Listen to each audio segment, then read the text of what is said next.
Lecture number 9।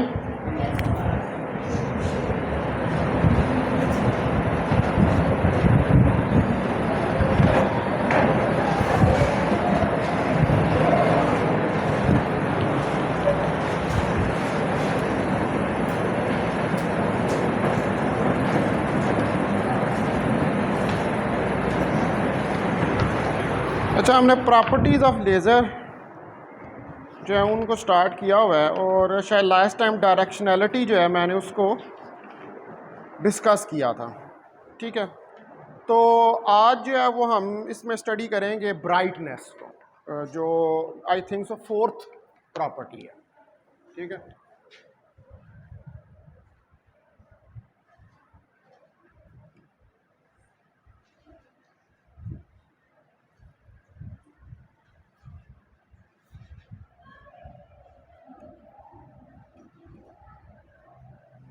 Brightness जो होती है इसका बेसिकली तल्लक जो है वो सोर्स ऑफ इलेक्ट्रोमैग्नेटिक वेव से होता है। ठीक है, यानी कि जो आपकी सोर्स ऑफ इलेक्ट्रोमैग्नेटिक जहाँ से इलेक्ट्रोमैग्नेटिक वेव्स निकल रही हैं उनकी पावर एमिटेड पर unit surface area per unit solid angle कितनी है। यानी कि सॉलिड एंगल के अंदर पावर को अब आप इंटेंसिटी से भी रिलेट कर सकते हैं, क्योंकि इंटेंसिटी जो होती है वो पावर पर यूनिट एरिया के बराबर होती है। तो बेसिकली यानी कि हम ये कह सकते हैं कि जो ब्राइटनेस है उसका तल्लक इंटेंसिटी के साथ है कि कितनी जितनी ज़्यादा इंटेंस निकलेगी, यानी कि पावर पर यूनिट एरिया जो है वो जितना ज़्यादा रेडिएशंस का निकलेगा उतनी ज़्यादा उसकी ब्राइटनेस जो है वो ज़्यादा होगी। तो हम इसको डिफ़ाइन कर सकते हैं, वी डिफ़ाइन ब्राइटनेस। आप ब्राइटनेस को डिफ़ाइन कर सकते हैं कि of a given source of electromagnetic waves, जो गिवन सोर्स है इलेक्ट्रोमैग्नेटिक वेव्स की, as power emitted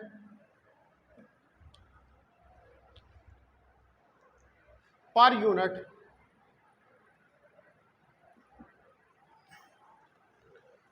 surface area per unit solid angle.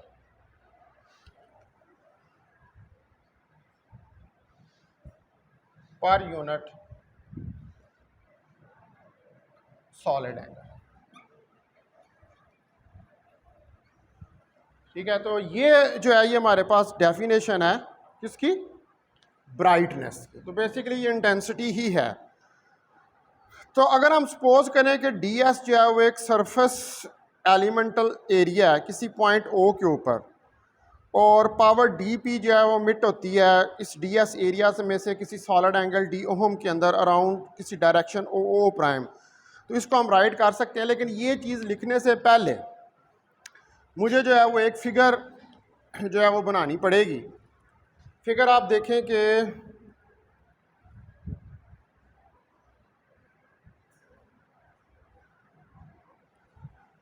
ठीक है, यहाँ पर ये कोई ओ पॉइंट है, इस ओ पॉइंट से ये पॉइंट ओ प्राइम है और ये इसका नॉर्मल वेक्टर एन है। ठीक है, और इधर से ये कोई एंगल थीटा जो है वो बन रहा है। ये सरफेस एलिमेंट है डी एस, इसको कह लें ए फिगर। ठीक है, इसी के साथ एक और फिगर जो है वो ड्रा करें कि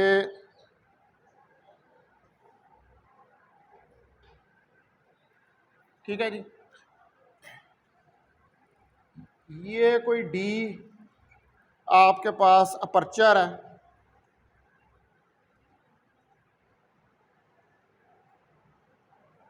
यहाँ से ये एंगल थीटा बन रहा है और इधर से भी ये एंगल थीटा जो है वो बनेगा, और इसके इधर से भी ये वेव जो है वो जा रही है। ठीक है, इसको आप कह लें कि दैट इज फिगर बी। ये आपके पास कोई फिगर बी है। तो ये फिगर वन जो है जिसमें ए और बी फिगर्स हैं, ये बेसिकली क्या रिप्रेजेंट कर रही है? ये रिप्रेजेंट कर रही है जो सरफेस ब्राइटनेस है, सरफेस ब्राइटनेस। ठीक है, यानी कि सरफेस पे जो ब्राइटनेस आ रही है at point O for a general source of electromagnetic waves.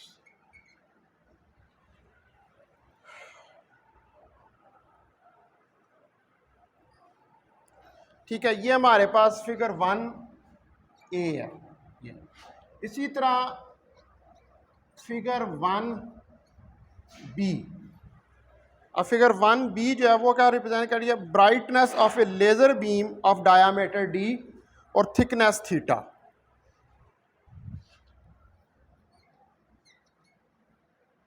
Brightness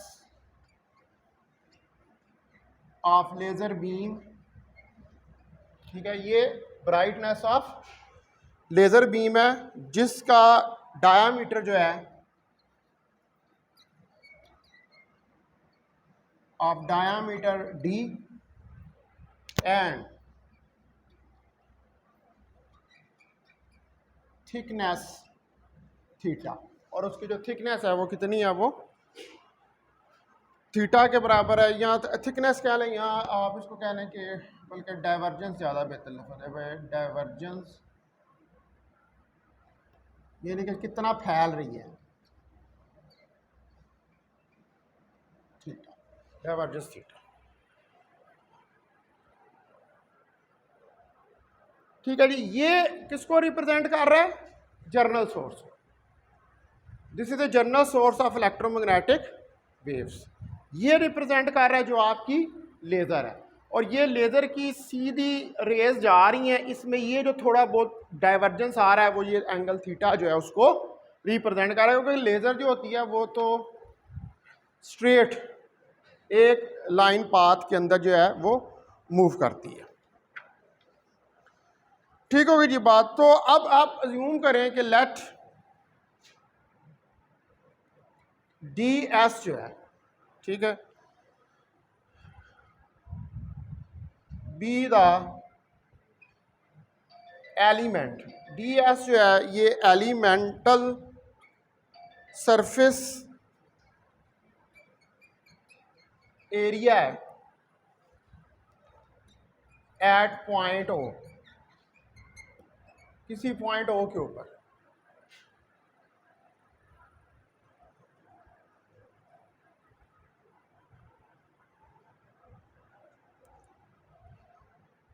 of the source,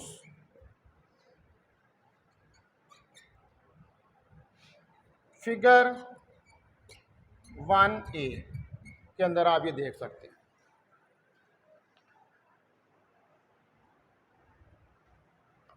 अब पावर एमिट होती है डीएस से, यानी कि इससे। The power emitted by DS, power किससे निकल रही है? उस एरिया एलिमेंट से। डीपी पावर, उसका डिफरेंशियल ले रहा हूं, एक स्मॉल एरिया एलिमेंट में से पावर जो है वो इमिट हो रही है इनटू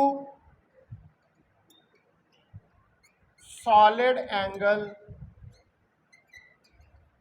डी ओहम, किसी सॉलिड एंगल डी ओहम के अंदर around direction O O prime, around direction O O prime, ओ ओ प्राइम डायरेक्ट, ओ ओ प्राइम कौन सी डायरेक्शन है? ये वाली।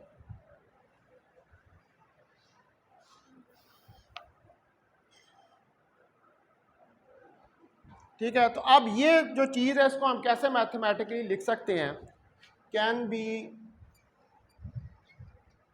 रिटन एज, इसको अब अगर हम राइट डाउन करें तो इसको राइट डाउन करते हुए हम लिखेंगे कि डी पी जो पावर एमिट हो रही है वो B cos of theta D S D ohm के बराबर है।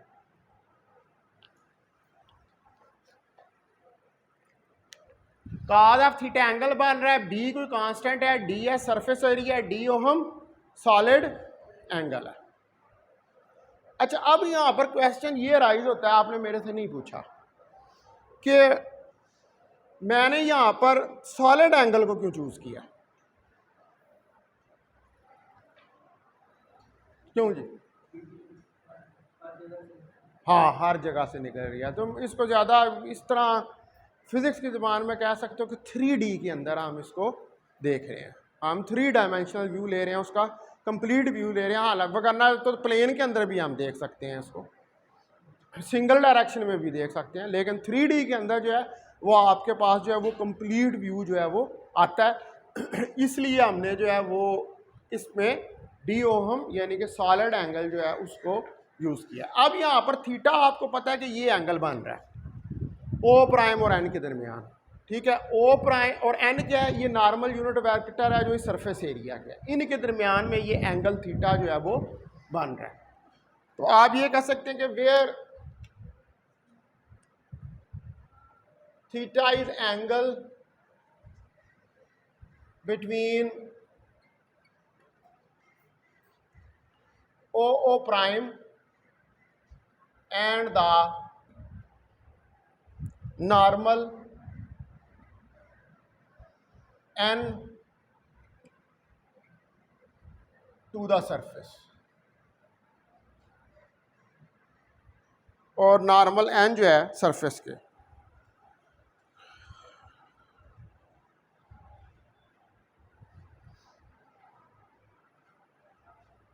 अच्छा, अब यहाँ पर जो हमारे पास कॉज ऑफ थीटा का एंगल आपने लगा दिया है, अब कॉज ऑफ थीटा के एंगल का मतलब ये है कि ये एंगल दो साइडों के दरमियान में होगा। तो जब दो साइडों की आप बात करते हैं तो इसका मतलब है कि यू वेंट इनटू प्लेन, आप प्लेन की बात कर रहे हैं, ठीक है। तो कॉज ऑफ थीटा का एंगल जो है वो बेसिकली इस 3D के अंदर एक प्लेन को रिप्रेजेंट कर रहा है। तो we can say that the factor cos of theta, अब ये जो फैक्टर कॉज ऑफ थीटा इसकी वजह क्या है, ये फिजिकली एक इंपॉर्टेंट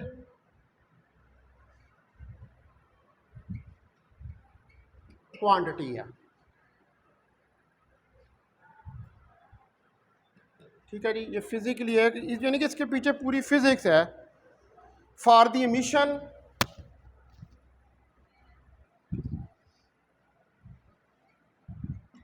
एमिशन अलोंग, अब डायरेक्शन कौन सी आ रही है इसके अलोंग, ओ प्राइम डायरेक्शन, जिसके अलोंग ये बन रहा है ये एंगल जो है, इज द प्रोजेक्शन, ये प्रोजेक्शन है ऑफ ds की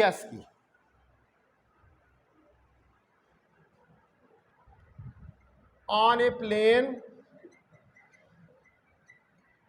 ऑर्थोगोनल टू ओ प्राइम, उस प्लेन के ऊपर जो ऑर्थोगोनल है ओ प्राइम डायरेक्शन के।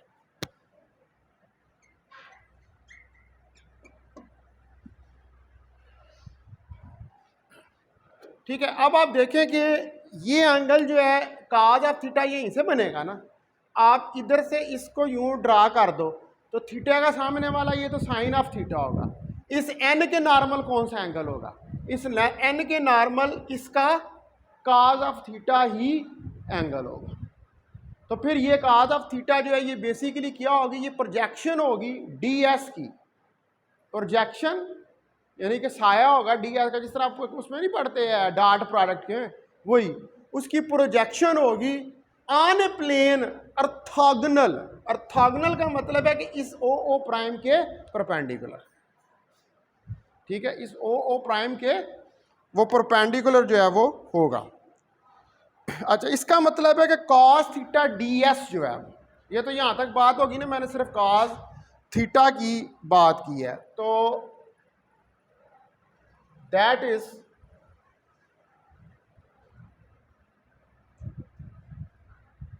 Cos theta D S.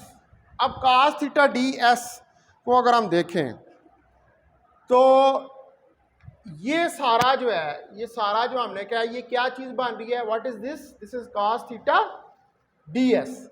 ये पूरा फैक्टर क्या बन रहा है, कॉस थीटा डी एस, यानी कि उसमें प्रोजेक्शन भी आ रही है और वो अर्थोगोनल है उस डायरेक्शन। तो ये कॉस थीटा डी एस जो है वो बन जाएगा। इधर ये फुल स्टॉप जो है वो आप लगा दें। अब यहां पर क्वांटिटी बी जो है, ठीक है, ये जो आ रहा है इसके अंदर कॉस थीटा डी एस की आपको समझ आ गई। डी ओ हम आपको पता है कि क्या है, सॉलिड एंगल। अब रह गया पीछे ये बी, कि ये बी क्या चीज, ठीक है, इसको भी जो है वो हमने डिफाइन करना है। तो ये जो क्वांटिटी बी है, द क्वांटिटी बी, अब ये जो इक्वेशन हमने लिखी थी पीछे, इसको इक्वेशन 1 कह रहे हैं, ठीक है। The quantity B is defined through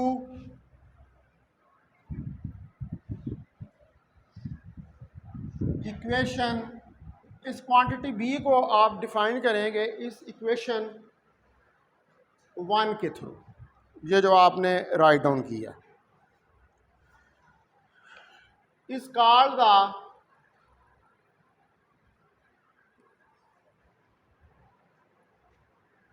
the source brightness. इसको हम कहते हैं सोर्स की ब्राइटनेस, यानी कि सोर्स में से कितनी ब्राइट रेज जो है वो निकल रही हैं at the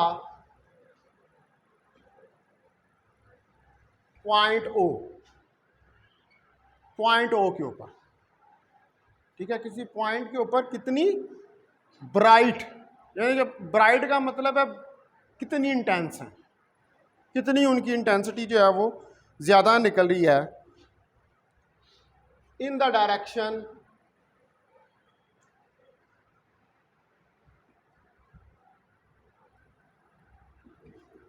O O prime. तो बेसिकली ये क्वांटिटी फिर किस चीज़ को रिप्रेजेंट कर रही है, ब्राइटनेस को, ठीक है जी। तो बी इसका मतलब है कि बेसिकली जो आपकी ब्राइटनेस है उसको रिप्रेजेंट कर रहा है, ठीक होगी बात। तो अब इसका मतलब है कि ये जो क्वांटिटी है ये जनरली डिपेंड कर लेगी पोलर कोऑर्डिनेट्स थीटा और फाई के ऊपर किसी डायरेक्शन ओ ओ प्राइम के लिए, और जो बी है ये कांस्टेंट है और source is said to be isotropic. तो सोर्स आइसोट्रोपिक, आइसोट्रोपिक का मतलब होता है कि वो हर तरफ से एक ही तरह की वेव्स जो है वो जनरेट करेगा। आइसोट्रोपिक, आइसोट्रोपिक कौन सा मीडियम होता है, जो हर डायरेक्शन से एक जैसा होता है, उसको आप आइसोट्रोपिक कहते हैं।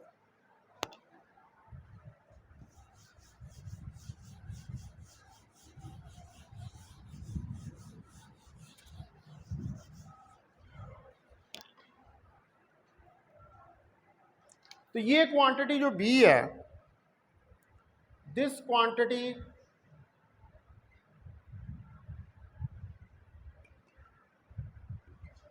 will depend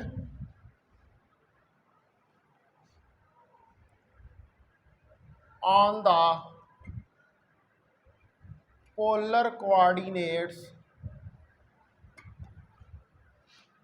theta and phi। तो बेसिकली ये क्वांटिटी डिपेंड करती है किसके ऊपर, पोलर कोऑर्डिनेट्स थीटा और फाई के ऊपर of the direction O O prime, जहां पर हम डायरेक्शन ओ ओ प्राइम की बात करते हैं on the point O.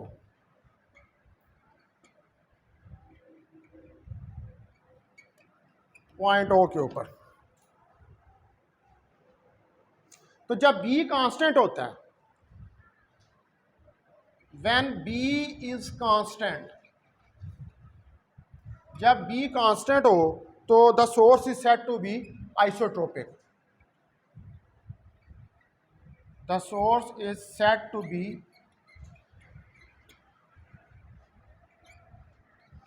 Isotropic. अच्छा, अब क्यों इसको आइसोट्रोपिक हम कह रहे हैं? जब बी कांस्टेंट है, बी कांस्टेंट का बी किससे रिलेटेड है? इंटेंसिटी से। तो अगर बी कांस्टेंट होगा तो इसका मतलब है कि, या ब्राइटनेस से कह लें, ब्राइटनेस इंटेंसिटी, ब्राइटनेस से रिलेटेड, चले हम ये कहें ब्राइटनेस से रिलेटेड है। तो अगर बी कांस्टेंट है तो बी कांस्टेंट का मतलब है कि जो रेज निकल रही हैं सोर्स से, उन सब की ब्राइटनेस एक जैसी। हर डायरेक्शन से जो रेज आ रही हैं उन सब की ब्राइटनेस एक जैसी है, तो इसलिए हम कहेंगे कि दैट इज आइसोट्रोपिक। आइसोट्रोपिक का मतलब क्या? हर डायरेक्शन से एक जैसा बिहेवियर जो है वो आपके पास आ रहा हो। अच्छा जी, ये तो बात होगी जर्नल सोर्स की। यहां तक अभी मैंने किसको डिस्कस किया है? इस जर्नल सोर्स को, जो कि आपको फिगर 1A के अंदर दिखाई गई है। Now we will move ahead to the particular case. हमारे पास पर्टिकुलर केस किसका है? लेजर का।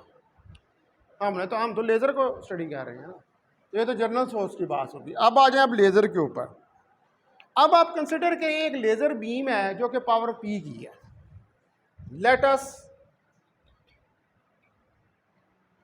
Consider a laser beam of power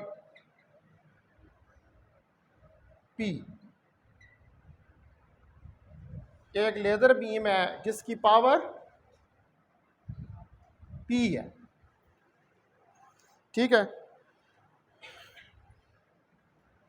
with a circular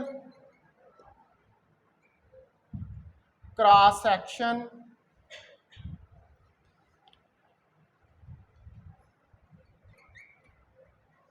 जिसका कि सर्कुलर क्रॉस सेक्शन है ऑफ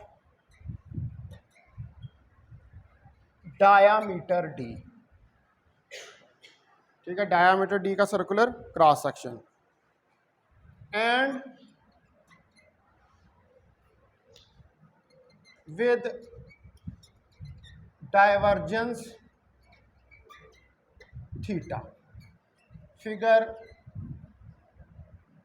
1B के अंदर आप इसको देख सकते हैं।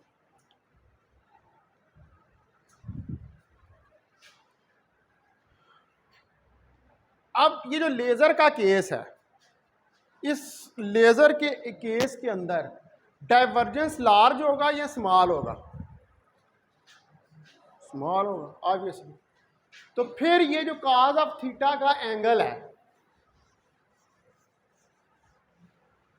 इसको हम यहां पर इसके ऊपर कंडीशन लगा सकते हैं कि ये कॉज ऑफ थीटा का एंगल जो है दैट इज वेरी स्मॉल, या theta is very small because divergence is very small in the case of laser. तो हम कहेंगे कि since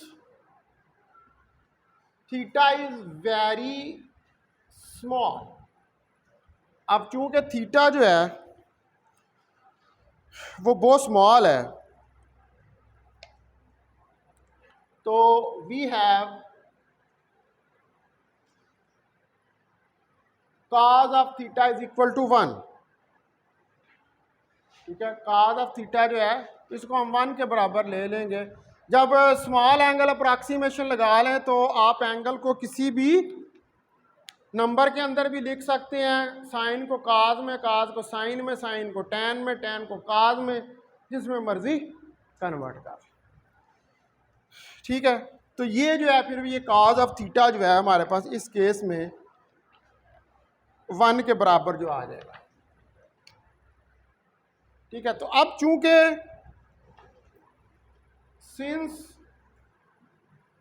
the area of beam, अब जो बीम का एरिया आप निकालते हैं ए इज इक्वल टू किसी क्रॉस सेक्शन का पाई आर स्क्वेयर से। तो मैं अगर कहूं कि यहां पर आर मेरे पास d/2 के बराबर है, तो आर स्क्वेयर हो जाएगा d²/4। तो ये आ जाएगा a is equal to pi d²/4। तो ये एरिया आपके पास आ जाएगा। और जो आपके पास एमिशन एंगल है ये बराबर आ जाएगा पाई थीटा स्क्वायर के। The emission angle is equal to pi theta square.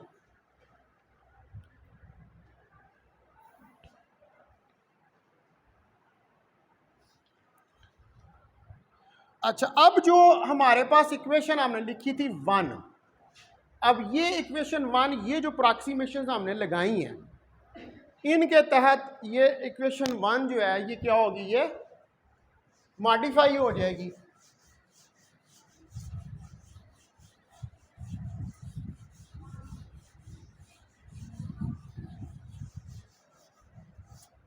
एक तो आपने कह दिया है कि cos थीटा 1 के बराबर है, फिर आपने एरिया निकाल लिया, एमिशन एंगल आपके पास कितना आ गया, पाई थीटा स्क्वायर। ठीक है, तो इसका मतलब है कि जो इक्वेशन 1 है, फिर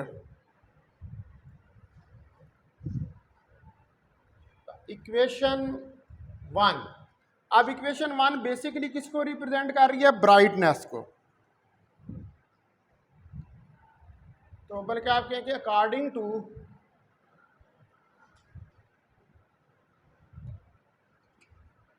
इक्वेशन 1 वी ऑब्टेन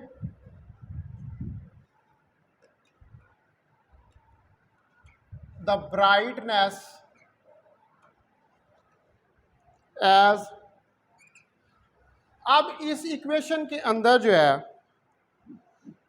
वो आप D P B cos theta D S D ohm के बराबर है। तो मैं ये वाली ज़रा चीज़ें जो हैं इसके अंदर अगर मैं सब्स्टिट्यूट कर दूँ तो एक तो एरिया मेरे पास जो है वो आ रहा है पाई डी स्क्वायर के बराबर। ठीक है, यानी कि डी एस बेसिकली जो एरिया निकल रहा है ये क्या है, ये डी एस एलिमेंट है, ये डी एस एलिमेंट है बेसिकली। ठीक है, और जो डी ओहम मेरे पास आ रहा है ये डी ओहम वो है जो ये वाला एंगल पाई थीटा स्क्वायर है जो 3D के अंदर आपके पास आ रहा है। तो हम इसको लिख सकते हैं कि इस पी डी पी को मैं पी कह देता हूँ। पी इज इक्वल टू, यहाँ पर वैल्यू रखें cos ऑफ थीटा 1 के बराबर, बी आ गया multiply by 1 multiply by pi d²/4 multiply by pi theta square, ये चीज आ गई। ठीक है, अब आप देखें कि ये क्या बन जाएगा, P is equal to B pi square D square theta square divided by 4, ये बनेगा।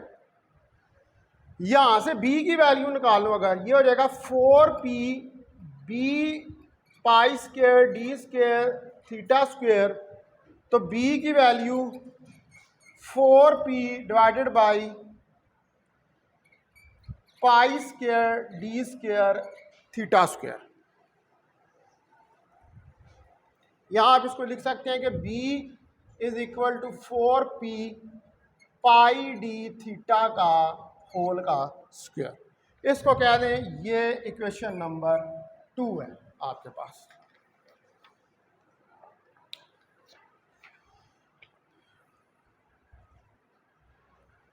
तो बेसिकली जो ये बी है ये किस चीज को रिप्रेजेंट कर रहा है, ब्राइटनेस को। तो ये आपने क्या निकाली, लेज़र की ब्राइटनेस। ठीक है, ये लेज़र की ब्राइटनेस जो है निकला है। अब अगर बीम की जो डायफ्रैक्शन है वो लिमिटेड हो,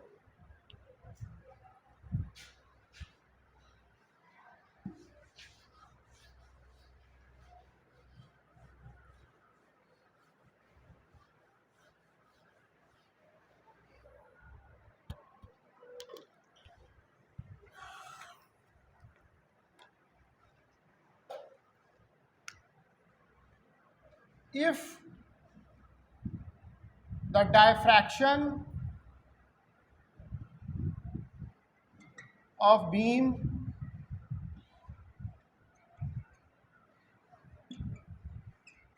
is limited, अगर डायफ्रैक्शन जो है वो बीम की लिमिटेड है और हमारे पास हो we have theta is equal to theta D, तो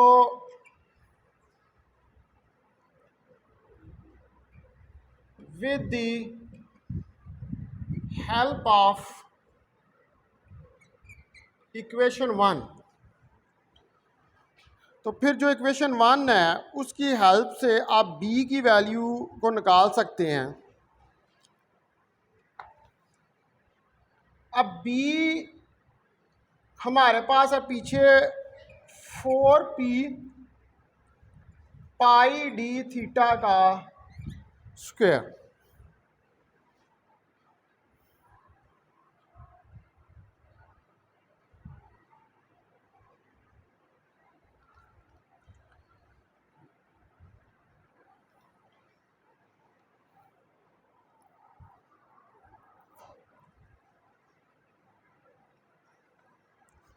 अच्छा, अब जो थीटा डी होता है, ये जो डायफ्रैक्शन का एंगल है, ये थीटा डी जो है ये बीटा ओवर लैम्डा के शायद बराबर जो है ये होता है। हाँ, थीटा डी जो है ये वाला थीटा, अगर मैं इसको यहाँ पर लिखूँ B 4p pi D theta D, ठीक है, ये थीटा डी जो है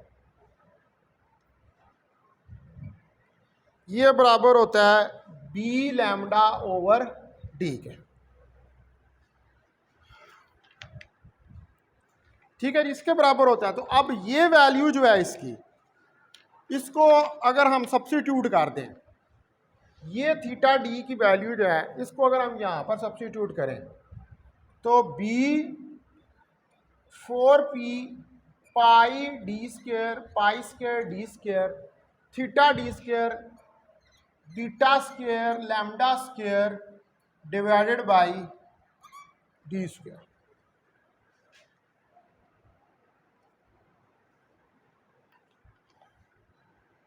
तो डी डी स्क्वायर से कैंसल हो जाएगा।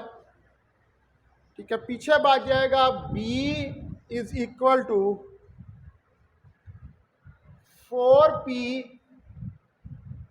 पाई square beta square lambda square, और इसको हम लिख सकते हैं beta 2 over beta pi lambda का स्क्वायर p के बराबर। इसको आप कह दें, पीछे तक हमने 2 इक्वेशन ली हैं कि 3 ली हैं, 2 ली हैं, इसको कह दें ये दैट इज इक्वेशन नंबर 3। तो ये ब्राइटनेस की फॉर्म वेवलेंथ की फॉर्म में आ गई। ये अब क्या एक्सप्रेशन बता रहा है, इक्वेशन 1 जो है ये रिप्रेजेंट कर रही है मैक्सिमम ब्राइटनेस को जो कि किसी वेव या लेजर बीम के पास हो सकती है।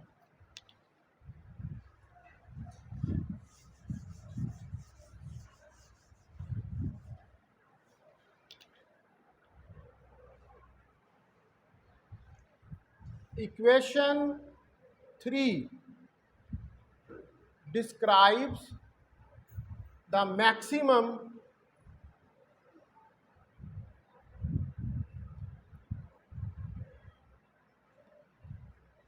ब्राइटनेस, ये मैक्सिमम ब्राइटनेस को रिप्रेजेंट कर रही है ऑफ ए बीम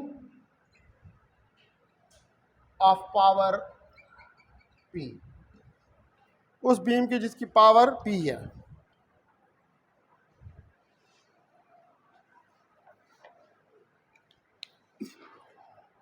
ठीक है जी, अब आपने ये ब्राइटनेस जो है वो निकाल के देख ली। तो अगर आप देखें तो ये ब्राइटनेस किन फैक्टर्स पे डिपेंड कर रही है?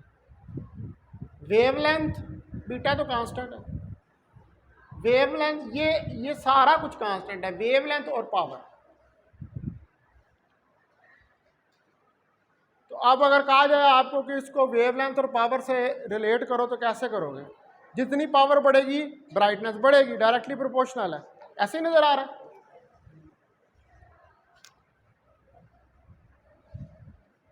क्लियर कट नजर आ रहा है। उसके बाद वेवलेंथ कम होगी तो ब्राइटनेस ज्यादा होगी, वेवलेंथ ज्यादा होगी, ब्राइटनेस कम। ठीक है जी, तो अब आपने लेजर की ब्राइटनेस किससे डिसाइड करनी है? इस फार्मूले से। You will calculate the parameters. आप इससे इसकी ब्राइटनेस को कैलकुलेट कर लेंगे और उस तरह की लेजर फिर हम बना लेंगे जी। इतनी जो है वो ब्राइटनेस होनी चाहिए। अब कई जगहों पर आपको ज़्यादा ब्राइट इंटेंस लेज़र चाहिए होती है, मसलन ड्रिल करने के लिए, वेल्ड करने के लिए, तो वहाँ पर हाई ब्राइटनेस या हाई इंटेंसिटी की लेज़र बीम्स जो हैं उनको इस्तेमाल किया जाता है। ठीक हो गया जो। अब ब्राइटनेस जो है ये बेसिकली एक बहुत इम्पॉर्टेंट फिनोमेना है या इम्पॉर्टेंट प्रॉपर्टी है किसी भी सोर्स या लेजर बीम के लिए।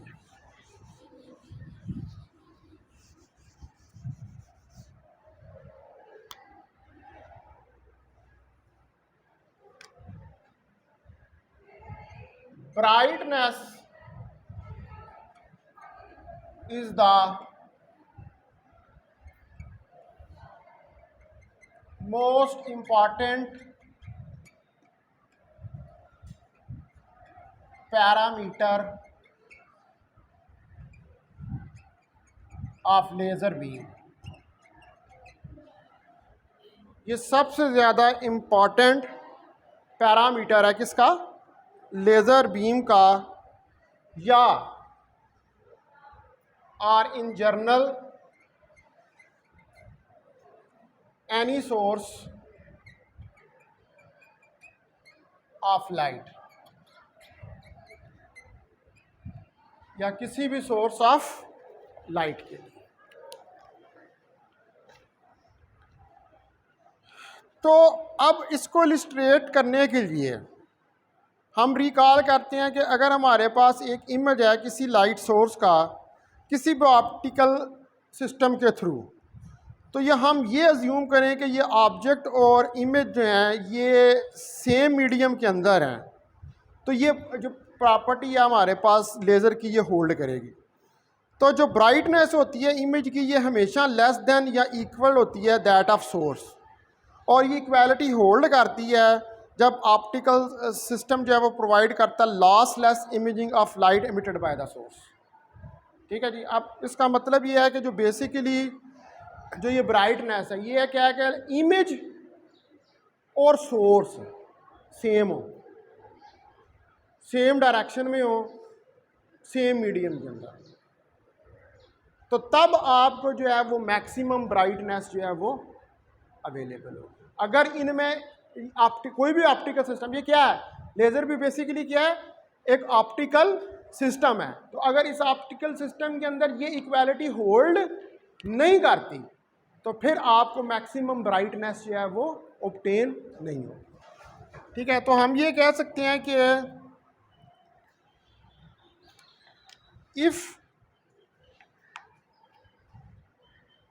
if we form an image of light source, अगर हम कोई इमेज फॉर्म करें किसी लाइट सोर्स का, of any light source through a given optical system, किसी गिवन ऑप्टिकल सिस्टम से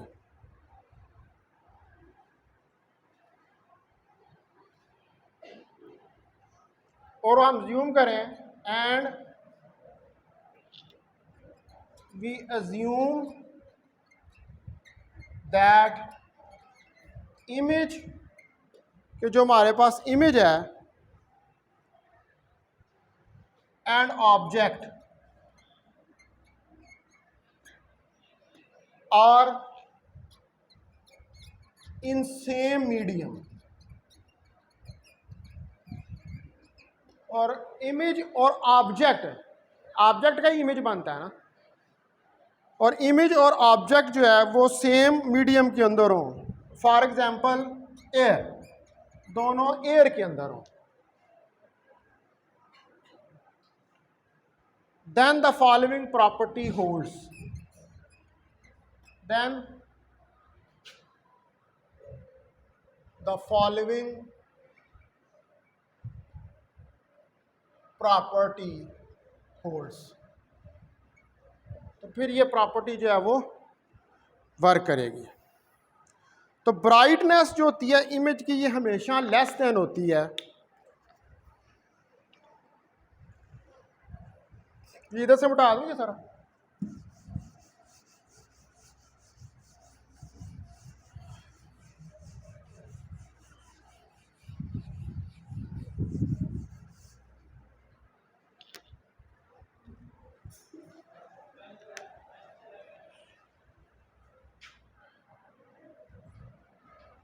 the brightness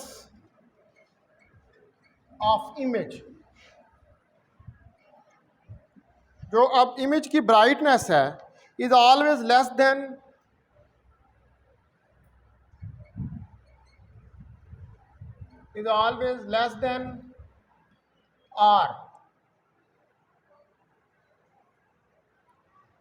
R equal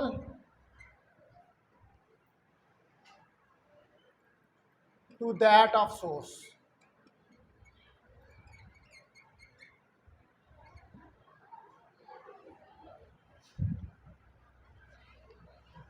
ठीक है जी। अब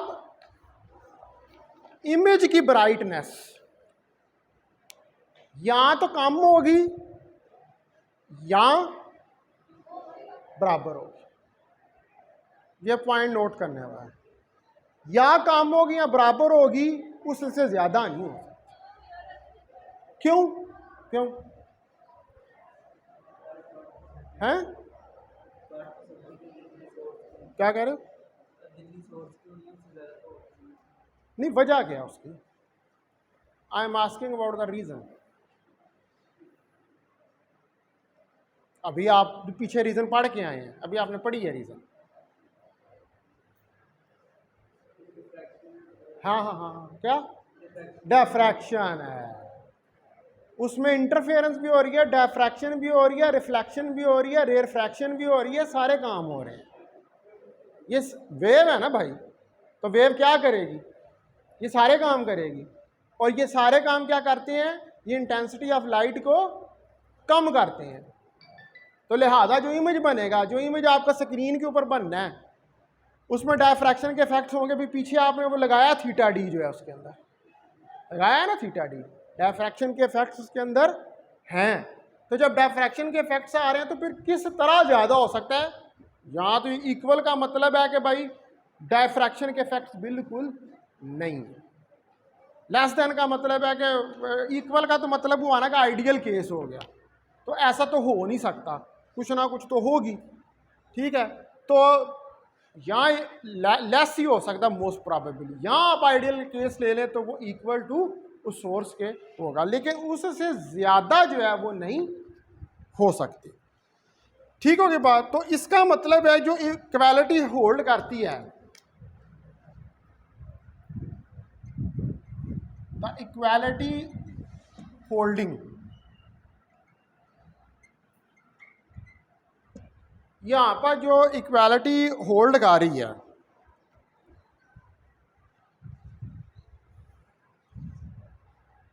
when the optical system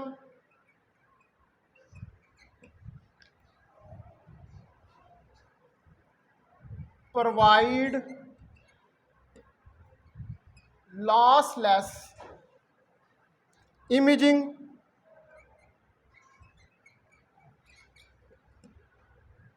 of the light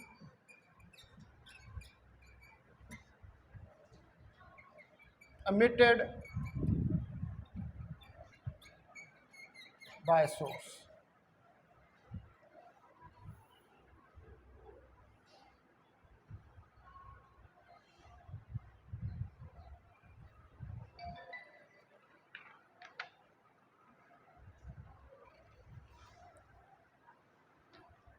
अच्छा, अब अगर आप फर्दर जो है वो इसको करना चाहते हैं एक्सप्लेन, तो अब यहाँ पर इसको फर्दर एक्सप्लेन करने के लिए मैं अभी इसको यहीं पर रोकता हूँ क्योंकि अभी ये कंप्लीट नहीं हुआ।